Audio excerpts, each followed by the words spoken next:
vídeos, tá? E aí depois a gente faz uma proposta, né, de bate-papo aqui sobre o conteúdo, porque se eu fizer antes essa proposta, eu sei que tem muitos alunos que podem não ler o roteiro, então, por isso que eu estou adotando isso, tá, gente? Primeiro, eu disponibilizo o roteiro com conteúdo, mando os vídeos, e aí depois a gente faz esse bate-papo, tá bom? Então, vamos começar, e aí só para aqueles que podem colocar a palavra presente aí, tá? Pontinho extra para quem está participando, né? Então, deixa eu disponibilizar aqui na tela para vocês já, para a gente começar. Vocês têm outra aula além da minha? Alguém entrando na Estela? Assíncrona de espanhol. É de espanhol, beleza. Ah, cadê? Tá aqui. É pra gente escrever presente no chat, é? Isso, é aquela coisa, não vale, né? Eu não tô mencionando falta, as faltas serão lançadas quando eu lançar as notas, então vou ver quem fez uma atividade, aí eu vou lançar. Então, se o conteúdo de Primeira Guerra, né? Se o conteúdo de Primeira Guerra eu tinha previsto lá 4 aulas e a pessoa não me mandou a atividade da Primeira Guerra, ela vai ter 4 faltas, tá?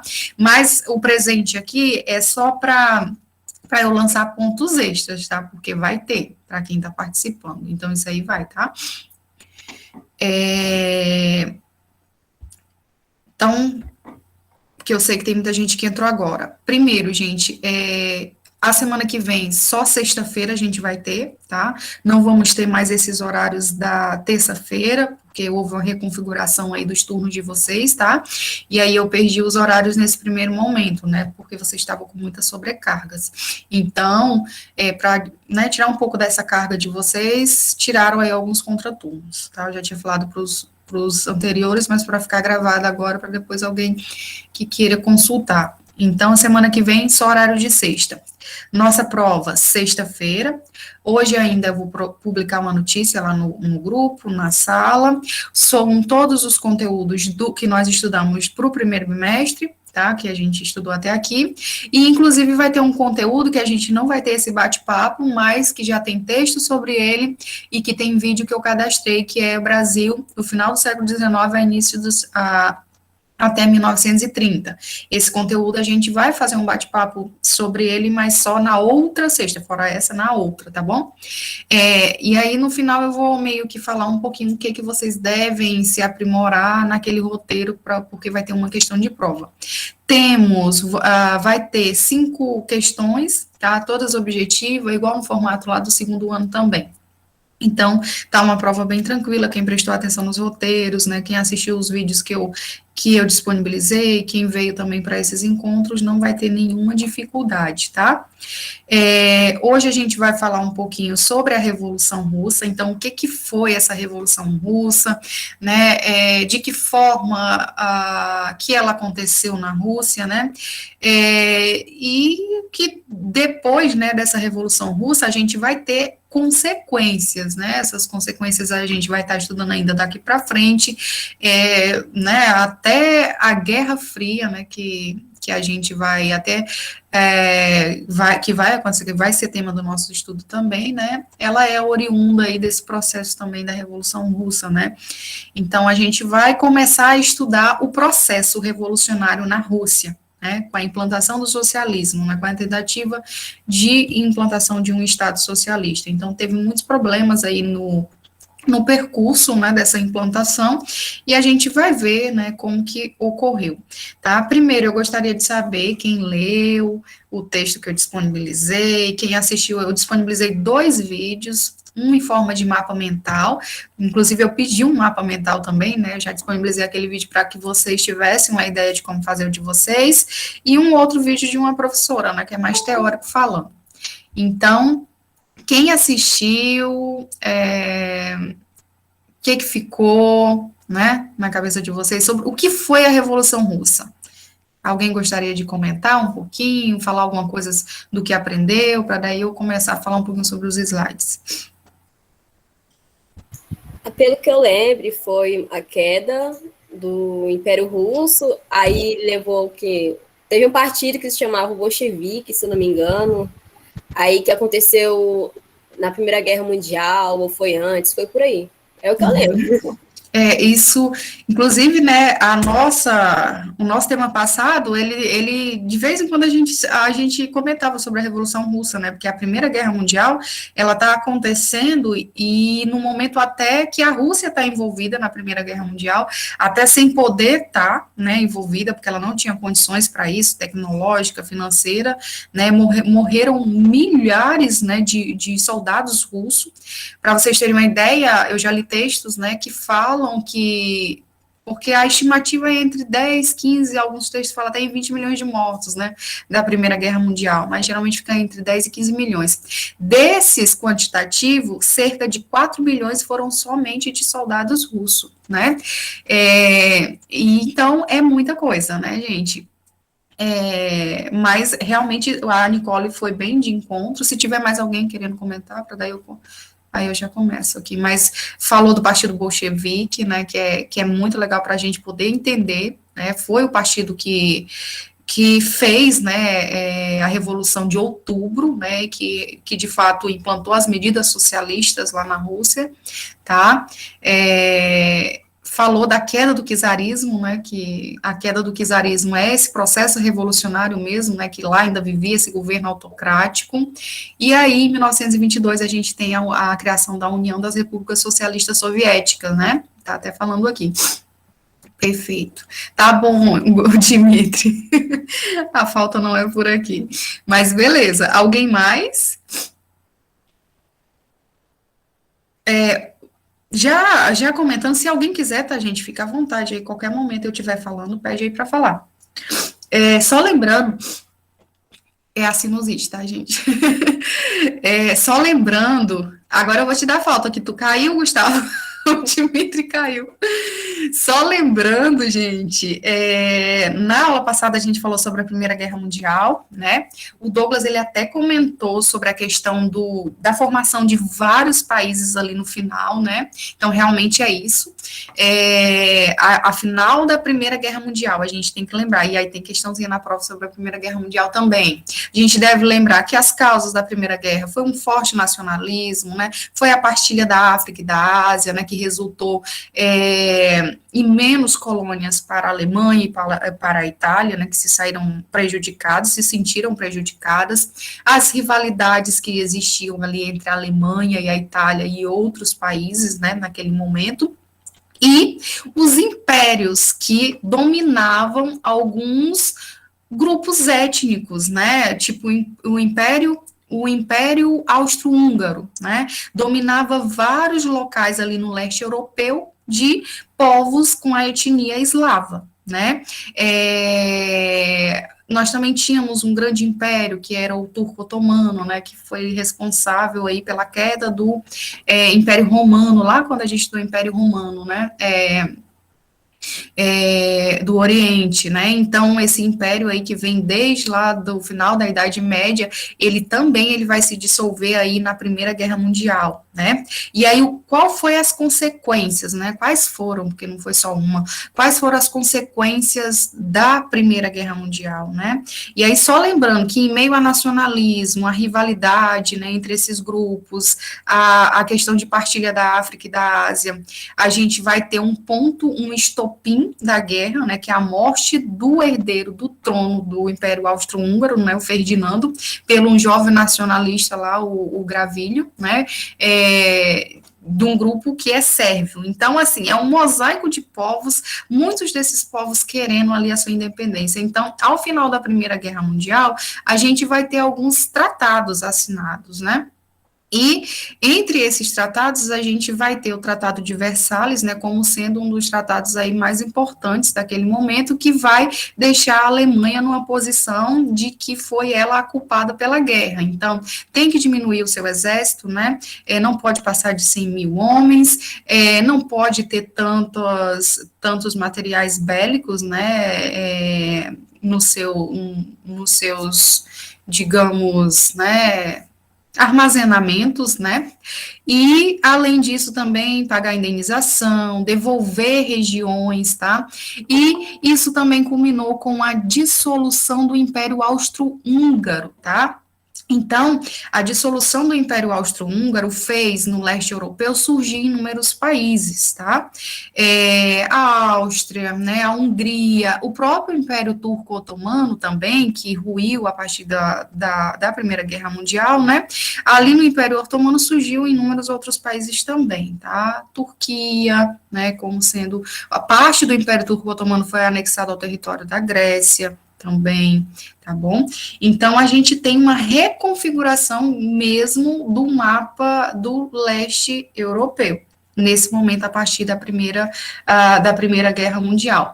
E aquela ideia de se formar uma grande Sérvia, né, que a Sérvia nutria em relação contra o Império Austro-Húngaro, ela vai existir, mas no futuro, né, vai se tornar, né, a grande Iugoslávia, que eu acho que foi até o Douglas que chegou a comentar alguma coisa sobre isso, né, então vai se ter ali, né, na Iugoslávia, várias repúblicas, né, formando como se fosse uma espécie de, né, de império também, mas tinha certas autonomias, mas eram ali várias repúblicas unidas de nacionalidades eslavas. Essas repúblicas, elas, né, vão se desestruturando depois e vai cair, né, mas a Iugoslávia, ela vai existir até 2003, se eu não me engano, tá bom? Então, é isso, a Primeira Guerra Mundial, ela vai deixar panos para manga aí, para outros conflitos que vai ocorrer. A gente tem que lembrar também que a Primeira Guerra Mundial, ela tem a proposta da formação da Liga das Nações, é criado a Liga das Nações, né, essa liga, né, ela tem como intuito de tentar fazer com que não haja mais conflitos, né, acordo diplomático e tal. A gente sabe que vai falhar, né, que é a questão da pré-ONU, que existiu desde a Primeira Guerra Mundial. Vai falhar porque a gente vai ter a Segunda Guerra Mundial ainda, tá? E aí, partindo para o que interessa hoje, que é sobre a Revolução Russa, tem muitos vídeos legais sobre a Primeira Guerra, então eu recomendo, né, se tiver um pouquinho mais de curiosidade sobre algumas coisas, né, o YouTube hoje em dia tem vídeos de qualidade mesmo, né, então recomendo. Hoje, né, vamos falar um pouquinho sobre a Revolução Russa, que também está bem ligado ali com muitos acontecimentos com a Primeira Guerra Mundial, tá? Nicole já começou falando, né, sobre o Partido Bolchevique, que existiu lá na Revolução Russa, né, sobre o czarismo, né, que coincidiu com a queda do czarismo. Então, realmente, vamos lá, Revolução Russa. Quando a gente fala em Revolução Russa, né, a gente já vem na cabeça socialismo, né, implantação do socialismo, Guerra Fria, que depois vai vir mais para frente. Então, realmente, né, a Revolução Russa, ela ocorreu num período que estava existindo a Grande Guerra, né, que é a Primeira Guerra Mundial, em 1917, né. E como que era, né, a gente precisa entender um pouquinho dos antecedentes dessa revolução, do porquê ocorreu, né, o povo se revoltou por nada? Não, né, sempre tem motivos, né, e aí uma revolução, ela muda a estrutura de um país, né, econômica, social, então ela quebra totalmente, não é só uma mudança que é insignificativa. Ela realmente tem que mexer nas estruturas, né, na parte econômica, de governo, né, para ser considerada, de fato, uma revolução. Tá bom? Então, vamos entender um pouquinho do contexto da Revolução Russa, vamos entender um pouquinho da Rússia no final do século XIX, início do século XX, para daí a gente começar a entender por que ocorreu, né, esse movimento que culminou com a implantação do socialismo lá na Rússia. Tá? Então, no final do século XIX, início do século XX, a economia da Rússia ela era basicamente uma economia agrária. Tá?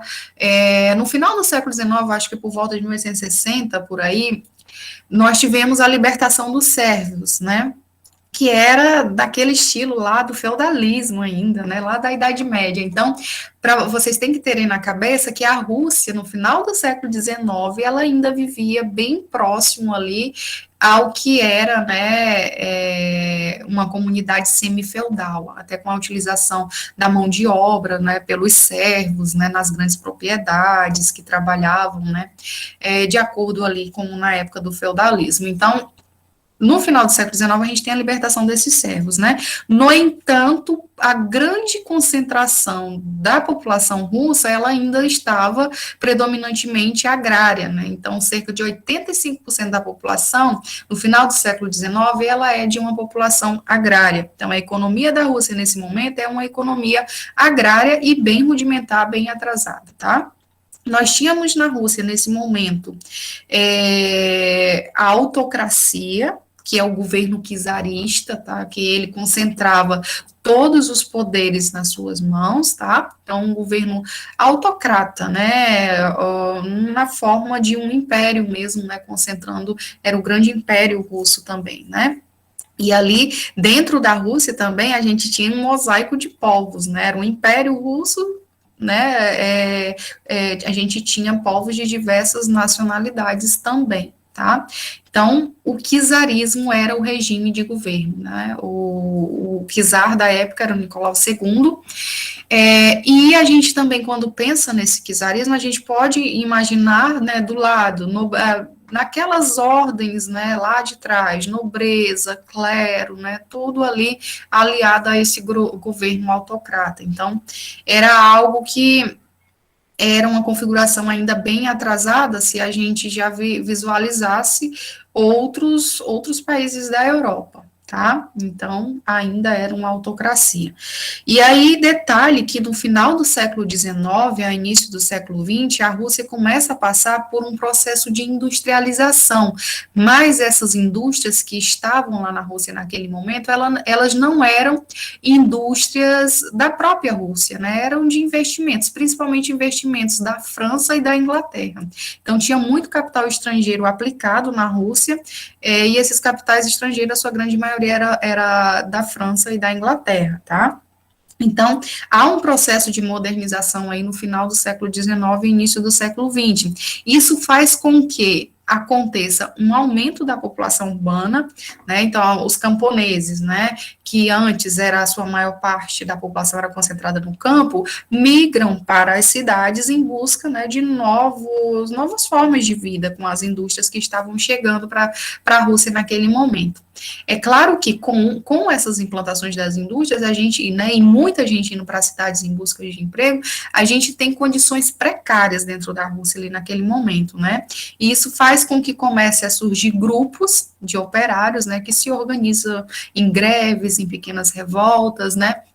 Não que isso não era permitido, né, isso era bem reprimido, né, a organização de grupos, até por causa do governo, né, então sempre que era descoberto algum levante social desse estilo, era duramente reprimido, sufocado pelo governo russo daquela época, tá, autocrata. Existiu também, no final do século XIX e início do século XX, reivindicações, né, de reforma agrária dentro da própria Rússia, né, por parte dos camponeses. Então, se tinha muitos camponeses, a terra era concentrada em poucas, né, nas mãos de poucas pessoas, e isso fez com que houvesse a reivindicação pelas terras, tá? Então, nós temos, de um lado, tanto a vida ruim dos operariados da cidade, quanto, né, uma vida nada agradável e as terras concentradas na mão de poucas pessoas no campo, no meio agrário, tá? E é em meio a esse cenário, gente, que nós temos ali na Rússia, algumas pessoas, né, intelectuais, pessoas do próprio povo, dos próprios grupos de trabalhadores, se juntando, né, se unindo e formando partidos, clandestinamente, é claro, né, e um dos partidos que mais se destacou nesse momento foi o POS-DR, né, que é o Partido Operário Social Democrata Russo, pós-DR, né, foi o partido, tinham outros partidos e tal, né, na clandestinidade, no entanto, esse é o que vai se destacar e é o que vai ter nome também lá, né, nas fases da Revolução que a gente vai ver daqui a pouco. Então, dentro do pós-DR, a gente tinha duas alas, que a Nicole comentou, né? A ala do bolchevique. A ala do bolchevique vai ser uma das alas que vai ser responsável pela Revolução de Outubro, né? De 1917, que vai, de fato, implantar medidas socialistas dentro da Rússia, tá? Então, dentro do pós-DR, assim como todo partido político, a gente sabe que existe isso, existiu correntes, né? Os bolcheviques e os mencheviques, tá? Mas, de uma maneira geral, o pós-DR, ele era, né, gente, digamos assim, guiado, né, tinha a ideologia marxista, né, então eles se pautavam nos ideais de Karl Marx, né, que vocês já veem aí na sociologia, né, e o que seriam esses ideais de Marx, né, o Marx, ele se opõe aí à propriedade privada dos meios de produção, né, e ao lucro e à exploração da classe operária, então aquela questão da mais-valia que o Marx fala, né, ele é contra a mais-valia, né, que é o lucro do proprietário, né, então ele diz que essa questão da mais-valia deveria ser distribuída, né, para quem de fato produz, né, que é o trabalhador de fato, tá? Então, é uma corrente, né, que se opõe à questão da propriedade privada dos meios de produção, tá? E ao lucro aí da burguesia em cima da mão de obra operária, tá?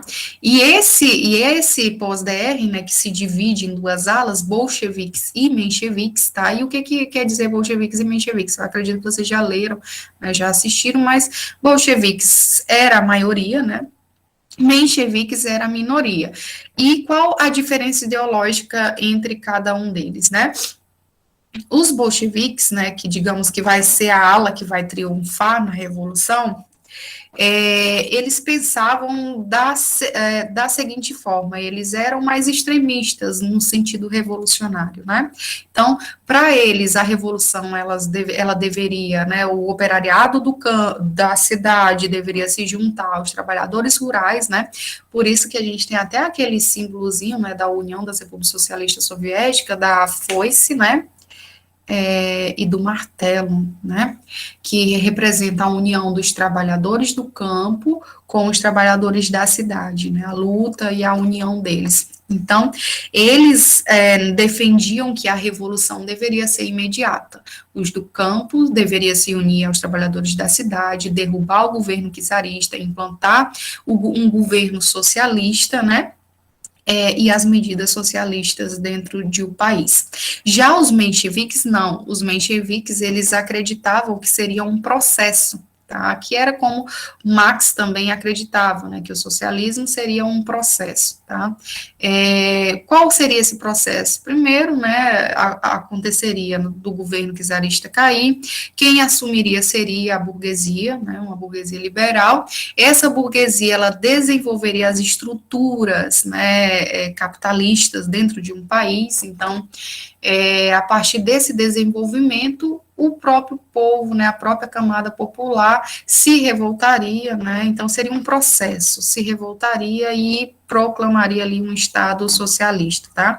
Então era a forma como se chegaria ao socialismo que era vista de maneira diferente por esses duas alas, tá?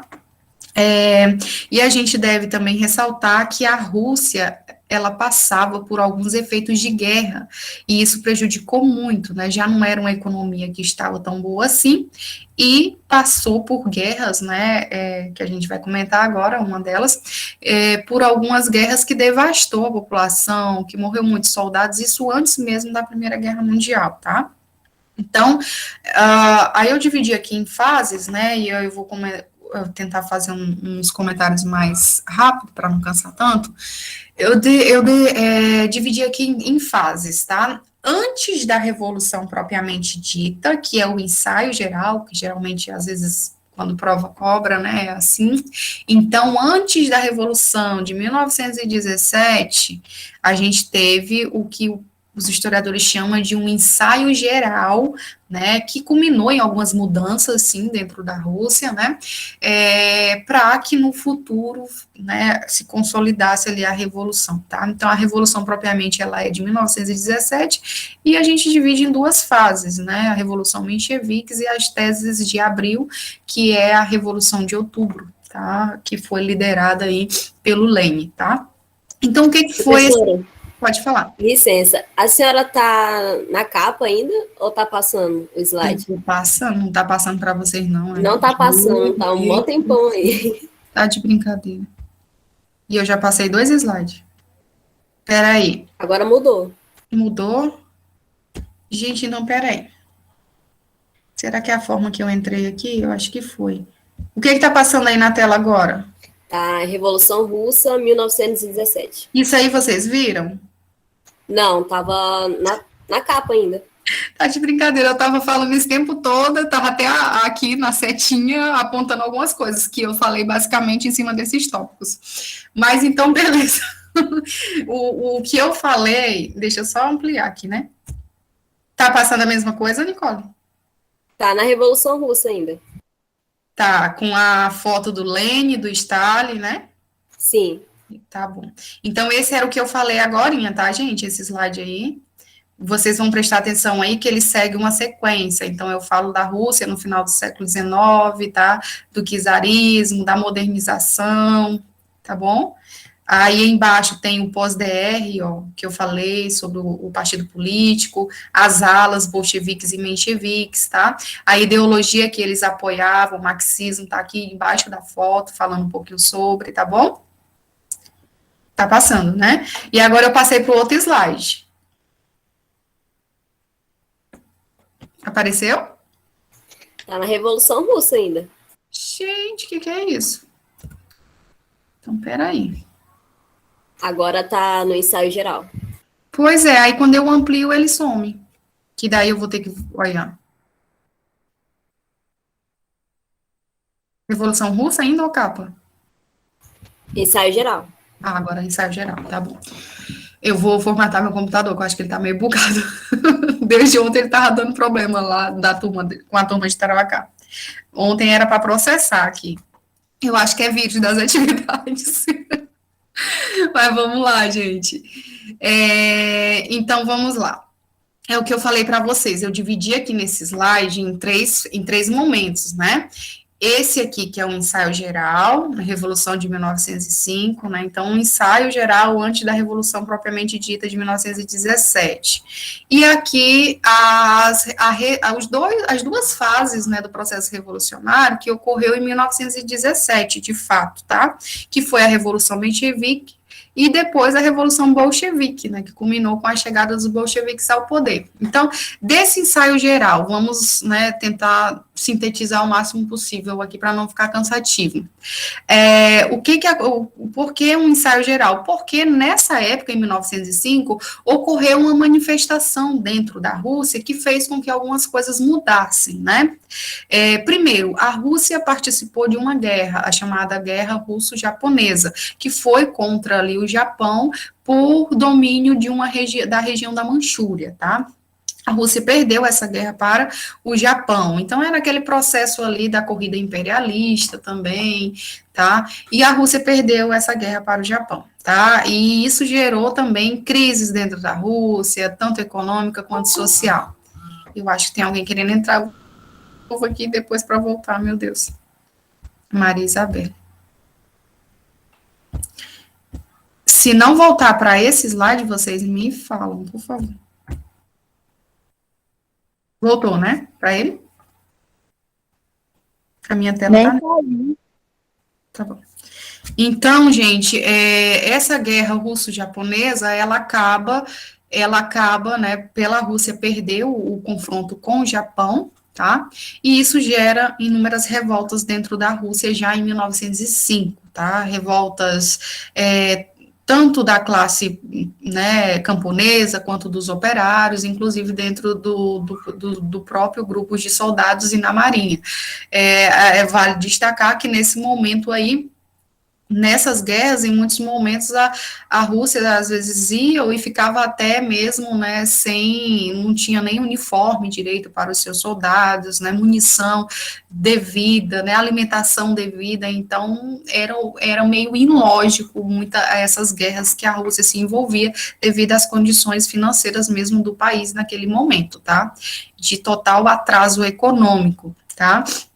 Então, mediante a isso, né, a essa perca e a devastação que foi para a Rússia ter se envolvido nessa guerra, a gente tem essa revolta desses setores populares. O pessoal se une, né, vai para o Palácio do Czar, em frente ao Palácio do Czar. A princípio, essa organização, ela tinha fins pacíficos, era somente um protesto contra as condições, né, no entanto, ela não é encarada dessa forma pelo governo né, do Czar, a autocracia que estava no poder naquele momento. Há, nesse momento, uma severa repressão contra esse movimento, culmina com a morte de várias pessoas, tá, e ficou conhecida na história como o Domingo Sangrento.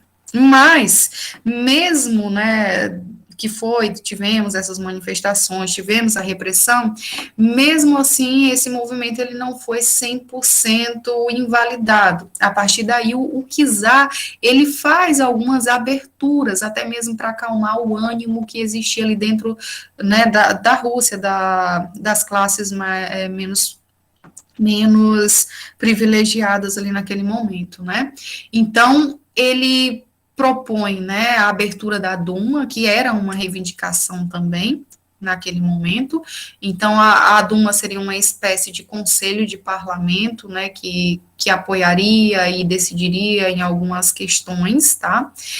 Acaba que essa Duma, hora é aberta, hora é fechada pelo Czar, né, após isso aí, então vai muito da vontade dele, né, porque ele ainda continua sendo autocrata após isso, mas existe aí essa possibilidade dessa Duma aí a partir do Domingo Sangrento. E também há um fortalecimento dos sovietes, né, dos conselhos ou assembleias populares, né.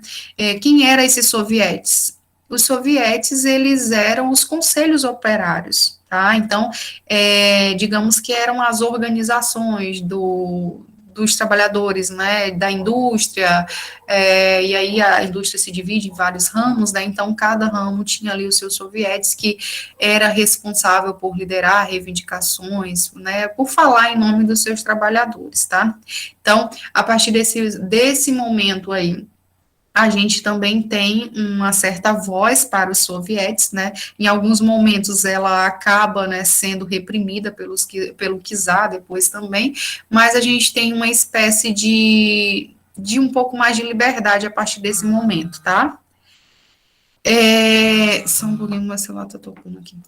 Então, gente, depois, né, que ele controla o movimento, né, ele continua governando com autoritarismo, mas com um pouquinho mais de abertura. E aí, uma coisa que a Nicole comentou, que vocês com certeza se ligaram durante a leitura do texto e assistir os vídeos, que a Primeira Guerra foi de 1914 a 1918. A Rússia se envolveu, né? Vocês lembram aí o lado que ela estava do conflito? Alguém lembra? Entende. Entende? Quem falou? Não reconhece? Douglas. O Douglas, olha, o Douglas tá atento aí. Ela estava, né, do lado da Entente, né?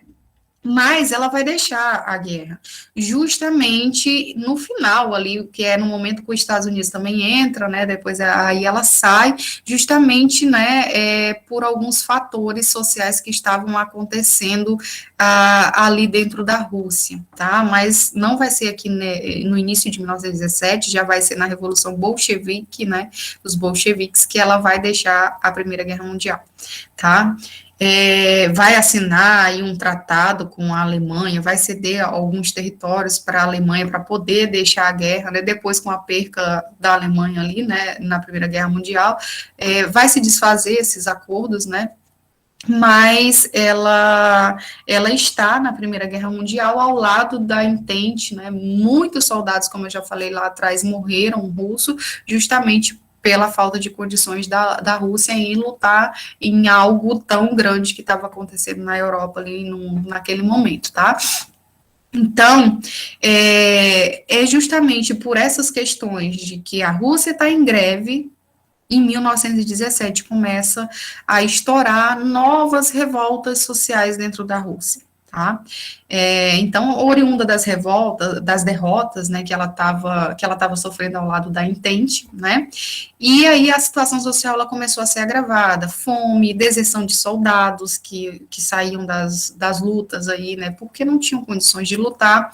E aí isso culmina, né, com a abdicação, com a queda do czarismo. Ele não vê mais, né, mediante ao inúmero conflito e revoltas sociais que está acontecendo, né, ocorre a queda do sistema, né, do czarismo lá na Rússia. E aí, a partir desse momento, a gente tem a implantação de um governo provisório pela Duma, né?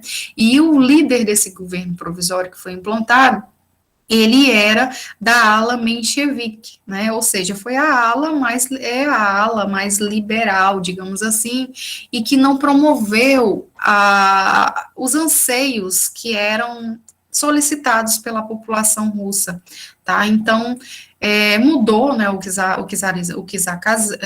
nossa, o czar caiu, né, mas muitas coisas que eles queriam, que a população queria que fosse modificada, não se transformou, tá? Então, em fevereiro de 1917, a gente tem, né, com a queda do czarismo, a Revolução Menchevique. Essa revolução culmina aí com essa chegada de um governo menchevique, né, ali naquele momento. A gente tem planos para uma eleição de uma Assembleia Constituinte, né, então, para se fazer uma Constituição, é claro que essa Constituição, sendo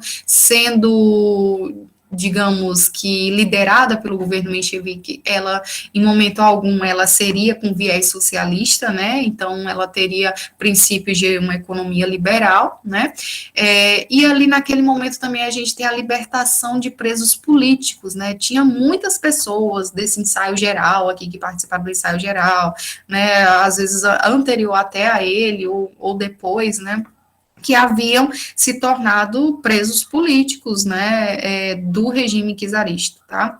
Então, muitos estavam em exílio político também, como é o caso do Lenin, que a partir desse momento da libertação dos presos políticos, né, muitas pessoas retornaram para a Rússia, e uma dessas pessoas foi o Lenin, que a gente vai falar daqui a pouco.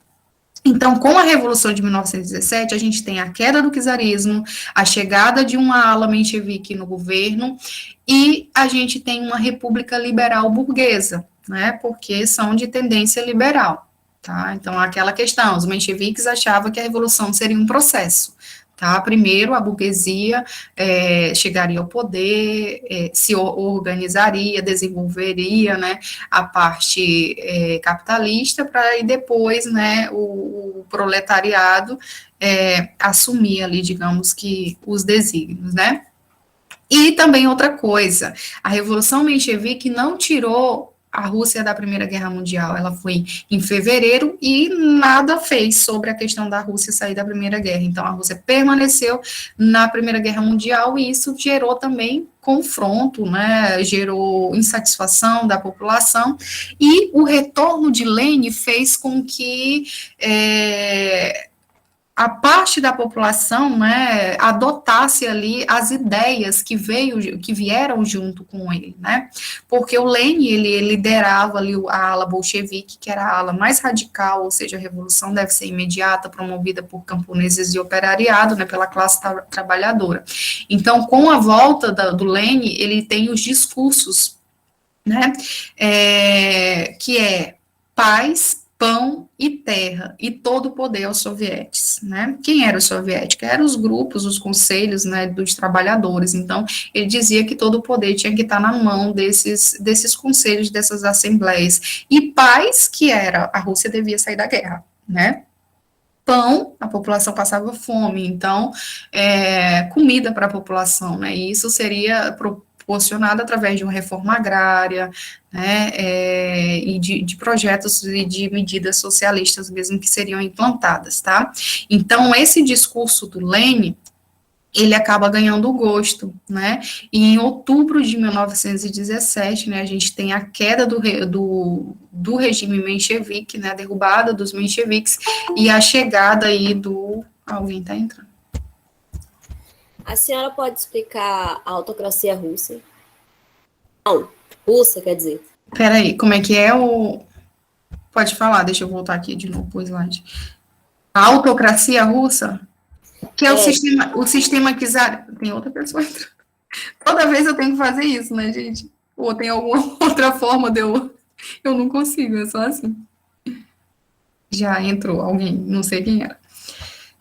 A autocracia russa é o que eu falei, é o que estava aqui nesse início, né, no primeiro slide, eram os poderes absolutos, né, naquele momento a gente tinha o Nicolau II como sendo, né, o imperador, né, um Dom Pedro da vida, mas com poderes absolutos concentrados ali, o poder moderador, digamos assim, né, concentrados na mão dele, né, então vamos lembrar lá daquela sociedade, né, que veio após ali o feudalismo, digamos assim, mas que continuou a ter as estruturas econômicas, sociais, né, próximas ali ao feudalismo, até porque a gente tinha os servos no meio rural ainda, tá? Mas que tinha os reis, né, a figura do rei ali, digamos assim, né, essa autocracia nada mais era, né, que a figura central de um rei, como era, né, o Estado lá na França, na época da Revolução Francesa. Vocês lembram que lá a burguesia, ela se revoltou com Luís, né, com o rei Luís XVI, porque ele concentrava os poderes absolutos ali na sua pessoa, e é claro que nos seus lados, né, tinha as classes mais abastadas, nobreza, né, o clero também, que participavam ali de algumas decisões também, mas nunca pessoas, né, vinculadas e de origem ali do povo, digamos assim, né, então é bem nesse sentido ainda do Estado francês da época da Revolução Francesa, essa autocracia, né, então era uma pessoa, um governante que centrava nas suas mãos todos os poderes, tá, a gente pode até pensar, realmente era muito atrasada, até no campo político, né, a Rússia, não era só na sua economia, mas no campo político, porque a Revolução Francesa, ela já tinha ocorrido, né, em 1789, né, já tinha 2 séculos, né, aí, e aí, né, esses ideais propostos lá pelos iluministas, né, do poder, né, não ser concentrado nas mãos de um governante, de se ter pelo menos uma república, né, uma monarquia parlamentarista, digamos assim, constitucional, onde tinha uma constituição que impedia certas coisas, né, não tinha isso na França. Né, então, era um mando e desmando, digamos assim, por parte do Nicolau II, né, e das classes que sustentavam ali também, né, que mantinham privilégios, tá, um grupo privilegiados ali por parte da nobreza, por isso que eu disse para vocês, lembrem disso, quando a gente fala em poderes absolutos do czar, lembrem como se fosse, né, aquela época lá que a gente tinha a nobreza, o clero lá do Estado francês ainda, né, que eram ali as classes privilegiadas também. Não sei se ficou claro, Nicole. Ficou, obrigada. Alguém aí quiser comentar alguma coisa para ajudar também, gente? Então, vamos lá. Só para a gente finalizar essa parte aqui. Então, a Revolução de Fevereiro de 1917, na Revolução Menchevique, ela implantou algumas coisas, mas ela não alcançou, de fato, o que eles queriam, né?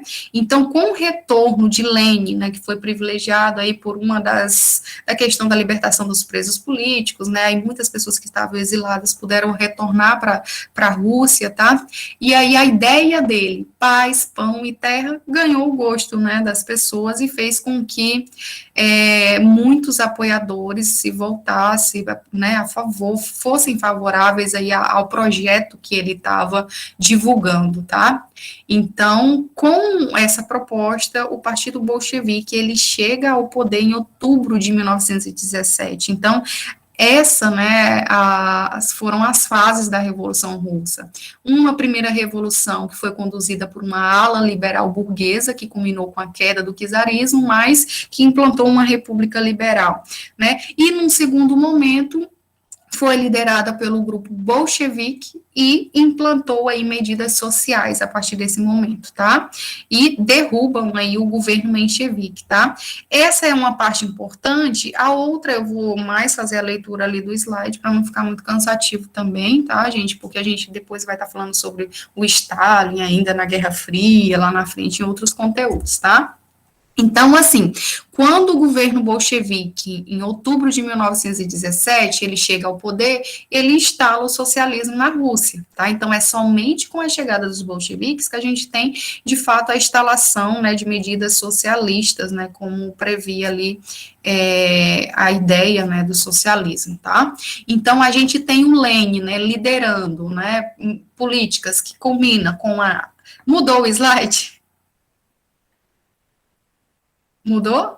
Que eu mudei aqui. Tá no ensaio geral ainda. Gente, o que é isso? Eu mudei o slide. Peraí, então. Ensaio geral. E agora? Ainda no ensaio geral. Deixa eu voltar lá para a tela, então. Pronto, agora mudou. Ah, mudou? Eu acho que é meu computador que tá lento mesmo, gente. Eu mudo aqui, eu acho que demora séculos, né? Vou pedir pro Thiago formatar. A Revolução Bolcheviques, aí 3 quadrozinhos, né? Que são mais etapas. Tem? Sim. Tá. Sim, tá nesse. Beleza. Então, assim, quando o Lenin chega ao poder, né, o Partido Bolchevique chega ao poder, eles implementam aí algumas medidas, né, para implantar o socialismo lá dentro do país, né? Então, a gente tem estatização de fábricas, de estradas, de bancos, né? Então, tudo virou do Estado. Confisco de bens da igreja. A igreja na Rússia era a igreja ortodoxa, né? Não era aquela com sede em Roma, tá? Então, ela também era uma grande proprietária de terra, né? O clero, né? Como eu falei ali para a Nicole, né? Pensa na questão do clero, da nobreza, enfim. Então, tinha grandes propriedades de terra e foram confiscados, tá? As propriedades rurais foram expropriadas, né, distribuídas aos camponeses, que era algo que se queriam, né, e fechou, né, com algo que era muito solicitado, né, que era a saída da Primeira Guerra Mundial. Então, ela deixou a Primeira Guerra Mundial em 1917, assinou o Tratado de Brest-Litovsk com a Alemanha, que é aquele lá que eu falei que ela perderia território, mas aí depois, como a Alemanha não não ganhou a guerra, né, não era como se invalidasse o tratado, tá? Então, ela saiu da Primeira Guerra Mundial, e isso fez, é claro, com que a Alemanha, a Inglaterra e a França ficassem desgostosa, mas a população, né, não, né, era o que eles queriam, não tinham condições, pessoas estavam morrendo, e de graça, né, não tinham condições de lutar. Então, saiu da Primeira Guerra Mundial. Então, Lenin cumpriu aí as medidas que ele havia falado, paz, pão e terra, né, que era o discurso dele lá do início, todo o poder aos sovietes, né. E, com isso, né, a gente tem os mencheviques, que era o grupo que tinha sido derrubado pelo poder bolchevique, se organizando, juntamente com uma ala que era, né, ainda ligada ao czarismo, à autocracia russa lá atrás, para tentar derrubar o governo bolchevique, né. Não conseguem, né, nesse momento a gente tem uma organização do Exército Vermelho, né, organizado pelo Trotsky, que é um outro líder do Partido Bolchevique também, então a gente tem a Guarda Vermelha sendo montada, e a partir desse momento aí, a gente tem instaurado na Rússia a guerra civil, tá? Então, dentro do próprio país aí a gente começa a ter aí vários pontos de guerra, né, entre o Exército Vermelho, né, essa Guarda Vermelha do Partido Bolchevique, e o Exército Branco, que era mais ligado ali aos mencheviques, e ainda, né, a antiga autocracia russa, tá bom?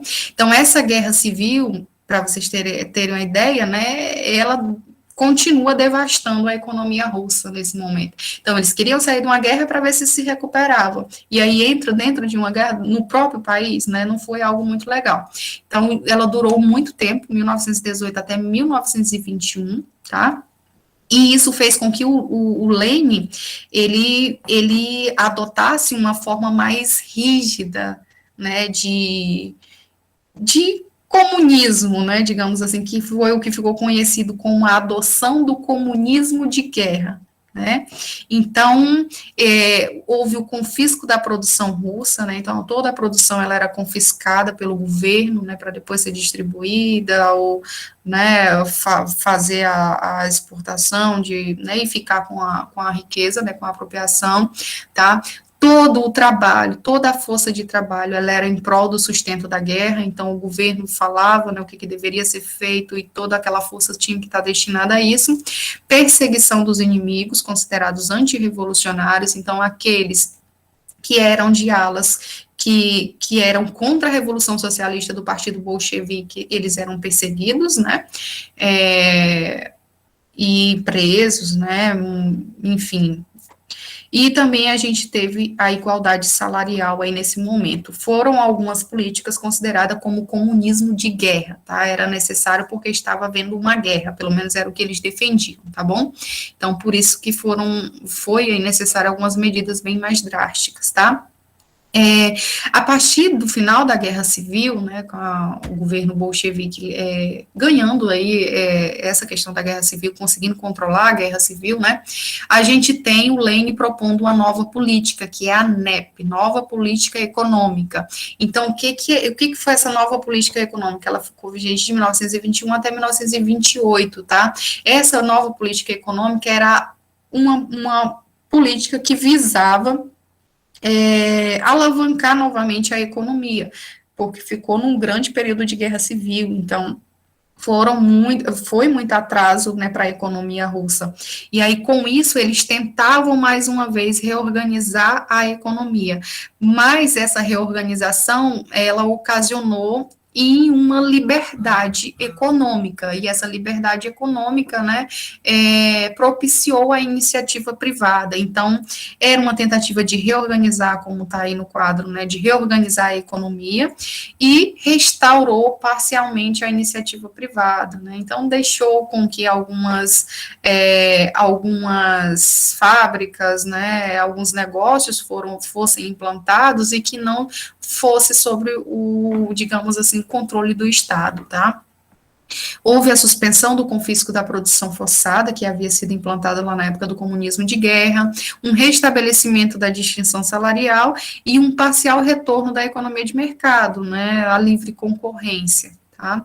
E um incentivo à entrada de capital estrangeiro, que acabou que não teve essa política aí específica, ela não teve tanto apoio, porque nas medidas iniciais houve o confisco também de capital estrangeiro, tá? Quando Lenin assumiu com o Partido Bolchevique, aquelas indústrias que eram de outros países e tal, elas foram confiscadas pelo governo bolchevique. Então, aqui houve-se um medo de você investir dentro da Rússia para depois você perder, né? Então, foi uma política que não teve tanta adesão, né? Não teve adesão. Então, essa ideia do Lenin de implantar novamente alguns resquícios de iniciativa privada, ele justificava da seguinte modo, né, que era necessário, naquele momento que a Rússia estava destruída, dar um passo atrás, né, para depois dar 2 passos à frente, ou seja, era necessário regredir um pouquinho, se organizar mais internamente, né, para depois você conseguir implantar e ainda da melhor maneira possível as ideias, né, do socialismo, tá? Com isso, essa política, ela acaba que recupera parcialmente a economia, né, da Rússia com essas medidas, né, a gente acaba também tendo aí um pouquinho nesse momento o centralismo de governo, tá? Na figura aí do Partido Bolchevique por Lenin, tá?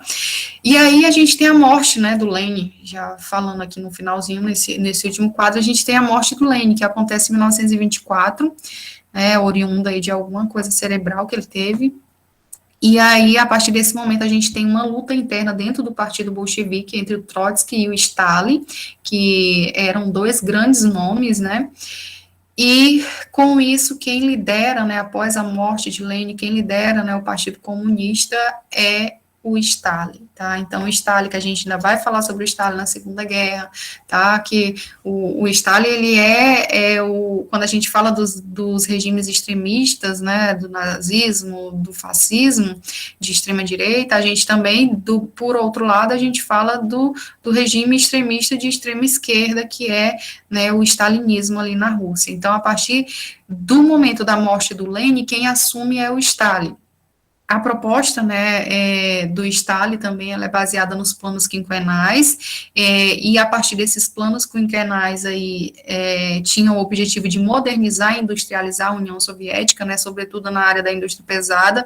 Realmente, a Rússia, ela começa, né, a despontar aí nesse cenário, na área dessas indústrias pesadas aí, e começa realmente a se desenvolver industrialmente, né, com esses planos aí. Então, o governo estipulava o que produzir, quanto produzir, em quem investir, tá?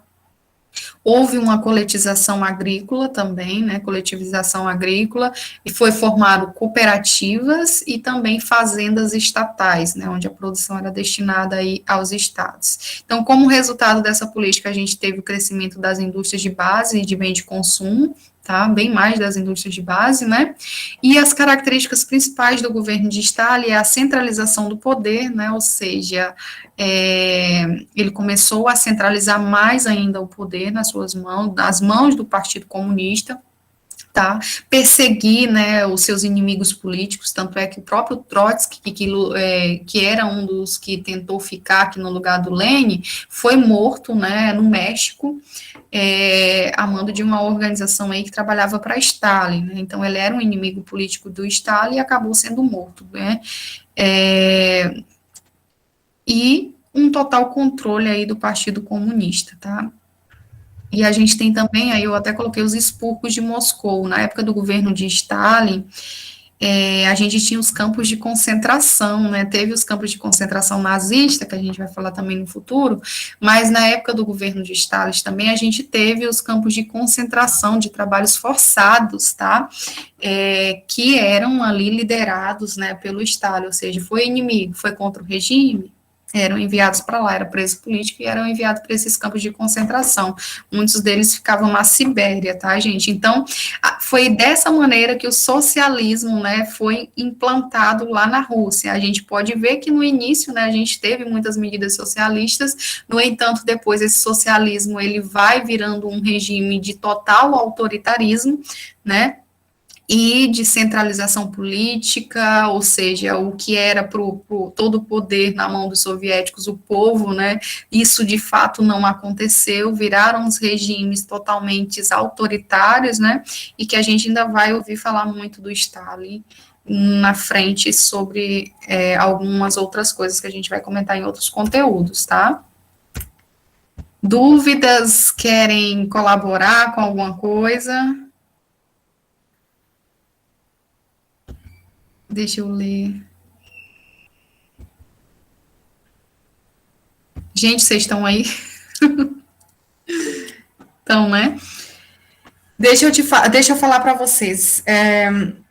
E aí, como eu falei para vocês, a gente falou um pouquinho sobre a Revolução Russa. Se tiver dúvida, assiste aqueles vídeos lá também ainda, é bem legal. São 2 vídeos bem objetivos, e eu disponibilizei um vídeo sobre o Brasil, do final do século XIX a 1930. Leia o texto que eu disponibilizei, eu acho que ele está no roteiro 7, e assista o vídeo também que eu cadastrei ontem, né, e que está também no roteiro 8, o vídeo, né, porque eu falava que o 8 era para você ler o texto do 7 e assistir o vídeo de 12 minutos que era falando sobre esse período, porque vai ter uma questão de prova e a gente só vai comentar um pouquinho sobre esse conteúdo, fora essa sexta, na outra sexta, tá? Então, fixe basicamente sobre o que foi a República Oligárquica, tá? Então, o que foi a República Oligárquica? O que eram as oligarquias, né? O que era o coronelismo? Até tem naquele texto que eu coloquei lá para vocês, o que era o clientelismo, tá? Então, a gente teve um período ali que nós tínhamos, né, nós tínhamos governos que se alternavam no poder. Minas e São Paulo eram as principais oligarquias, tá? Que se alternaram ali no poder naquele momento, tá?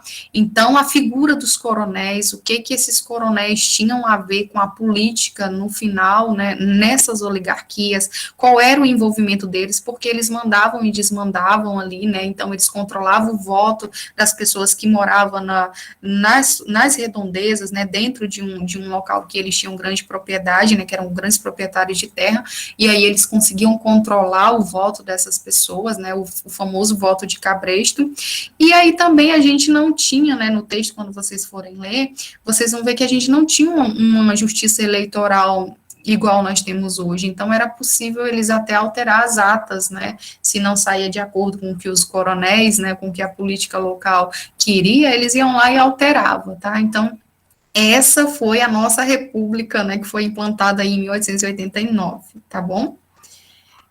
Larissa. E aí vai ter uma questão, tá? Então fixe aí nessa questão, principalmente sobre o que foi o coronelismo, a política do clientelismo, que era a troca de favores, né? Ou seja, os coronéis, em troca dos votos, eles ofereciam inúmeras coisas, né?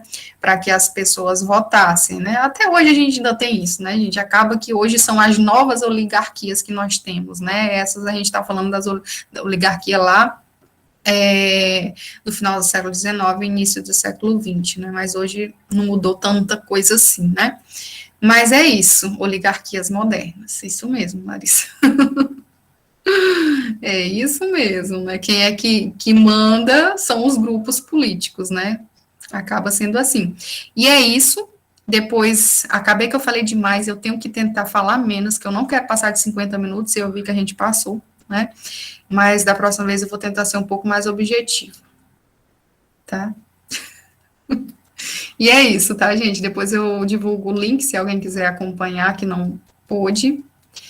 Boa prova, sexta-feira, não esqueçam, tá? Apesar que eu vou deixar um pouquinho mais, não vai ser sexta-feira, somente a devolução, mas vai ser a prova na sexta-feira. E a partir da semana que vem, somente sexta-feira, tá? O nosso encontro. Tchau, fiquem com Deus aí. Oh, meu Deus. Acredito que a gente vai estar junto, hein, nesse segundo semestre presencial. Vamos esperar, né? Até mais, gente. Abraço. Tomara. Tchau, tchau. Boa noite.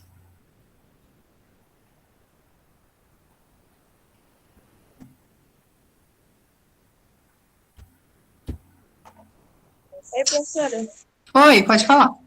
desculpa ter entrado tarde. É Ah, é a porque Gabriela. Fala aí. eu acabei perdendo a entrega de uma atividade. Acho que é o mapa mental. Não sei se é da industrialização da Rússia, alguma coisa. Revolução Russa. Inclusive, é esse conteúdo que eu estava falando aqui agora, porque eu geralmente eu faço Senhora, assim. eu vou fazer enviar para a senhora. Pode enviar, tu me envia no e-mail, de preferência, tá bom? Porque daí eu consigo ter um controle melhor lá pelo e-mail, tá? Tenta me enviar, Gabriela, até. Porque a semana que vem, né? A partir de segunda-feira eu quero fechar a nota de vocês. Eu vou deixar a prova até segunda para vocês fazerem, e aí eu quero fechar a nota entre terça-feira e sexta-feira, para na próxima aula, né? Fora essa semana, na outra, vocês já saberem a nota do primeiro bimestre. Então, tenta me enviar ainda, tá? Até segunda-feira, tá bom? Tá certo, professora. Obrigada. Nada, até mais, gente. O Douglas está ali, a Larissa.